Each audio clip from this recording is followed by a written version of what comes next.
Assalamualaikum warahmatullahi wabarakatuh.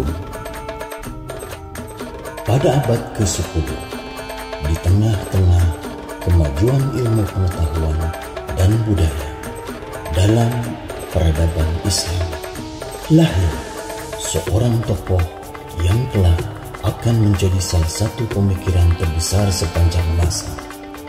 Dialah Abu Ali Al-Husain Ibnu Abdullah Ibnu Sina, yang dikenal di dunia barat dengan nama Avicenna. Lahir di wilayah yang kini dikenal sebagai Uzbekistan, Ibnu Sina menjadi tokoh penting yang memberikan kontribusi besar dalam berbagai bidang ilmu pengetahuan.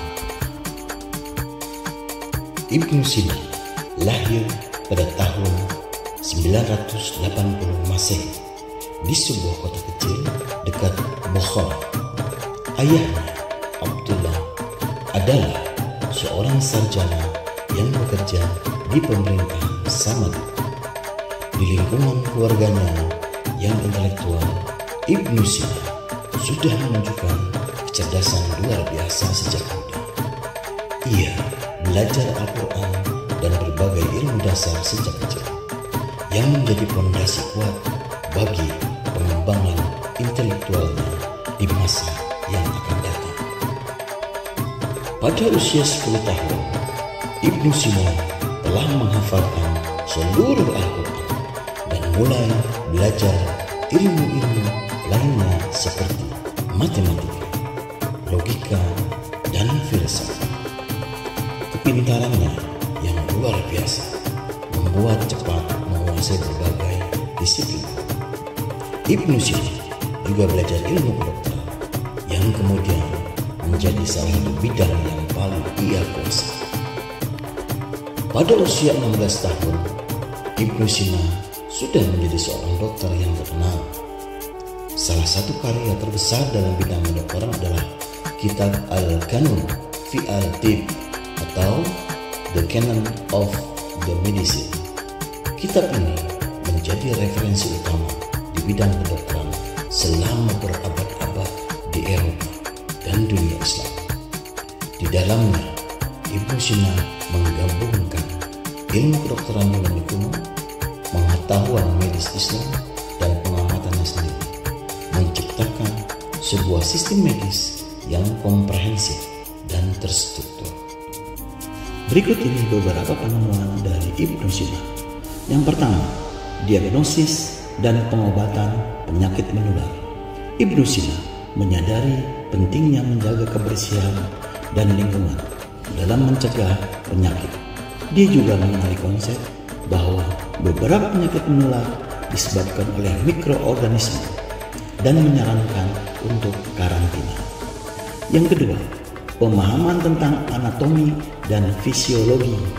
Dalam bukunya, Ibnu Sina memberikan deskripsi rinci tentang organ-organ tubuh manusia, fungsinya, serta hubungan antar organ tersebut. Yang ketiga, katalog penyakit dan pengobatan. Ibnu Sina menyusun daftar penyakit yang sangat terperinci beserta pengobatan yang sesuai, termasuk penyakit-penyakit yang belum diketahui sebelumnya. Pendekatannya yang sistematis dalam diagnosis dan perawatan menjadi dasar bagi perkembangan kedokteran modern. Yang keempat, penggunaan obat-obatan. Ibnu Sina memperkenalkan penggunaan berbagai jenis obat-obatan berbasis tumbuhan, mineral, dan hewan. Dia juga mengembangkan metode eksperimental dalam menentukan dosis dan efek samping obat. Yang kelima, operasi bedah. Ibnu Sina menulis tentang berbagai teknik bedah, termasuk pembedahan tumor, pembukaan abses, dan perawatan cedera. Dia juga membahas anestesi dan analgesik untuk mengurangi rasa sakit selama operasi. Yang keenam, psikosomatik dan pengaruh pikiran terhadap kesehatan.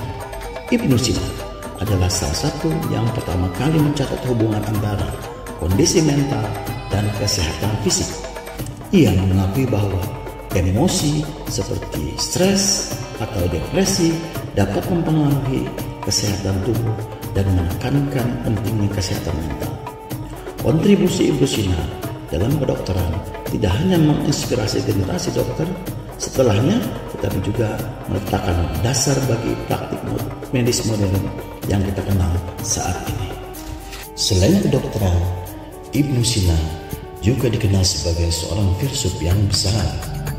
Ia mempelajari filsafat Yunani, terutama karya-karya Aristoteles, dan mencoba untuk mengintegrasikan dengan ajaran Islam melalui karya-karyanya seperti kitab Al-Shifa, buku penyembuh, dan Al-Syarat wal Al-Tanbihat, isyarat atau peringatan.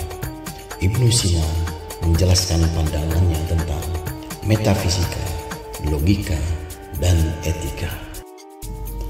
Pemikiran filosofis Ibnu Sina berpengaruh besar pada dunia Islam dan juga pada filsafat Barat, terutama pada abad pertengahan. Ia memberikan kontribusi penting dalam pengembangan filsafat Islam dan menjadi jembatan antara filsafat Yunani kuno dan dunia Islam. Setelah menjalani kehidupan yang penuh dengan pencapaian intelektual, Ibnu Sina menghabiskan tahun-tahun terakhirnya dengan terus menulis dan mengajar meskipun kesehatannya semakin menurun. Ia wafat pada tahun 1037 Masehi di Hamadan, Irak. Namun warisannya terus hidup hingga hari ini. Dalam sejarah manusia, hanya sedikit yang dapat menandingi kehebatan dan kontribusi intelektual Ibnu Sina. Ia adalah seorang dokter, filsuf, dan ilmuwan yang karyanya telah melewati ujian waktu. Melalui dedikasi dan pemikirannya yang mendalam, Ibnu Sina telah meninggalkan jejak yang tak terhapuskan dalam sejarah ilmu pengetahuan dan filsafat, khususnya kontribusi beliau di dunia kedokteran. Ia meletak dasarnya. Oleh sebab itu, beliau dijuluki Bapak Kedokteran Dunia. Terima kasih telah mengikuti eksplorasi kita tentang Ibnu Sina. Dalam video berikutnya, kita akan menjelajahi kehidupan dan karya Ibnu Al-Hattaim. Jangan lupa untuk subscribe dan aktifkan notifikasi agar tidak ketinggalan video kami yang berikutnya. Terima kasih. Assalamualaikum warahmatullahi wabarakatuh.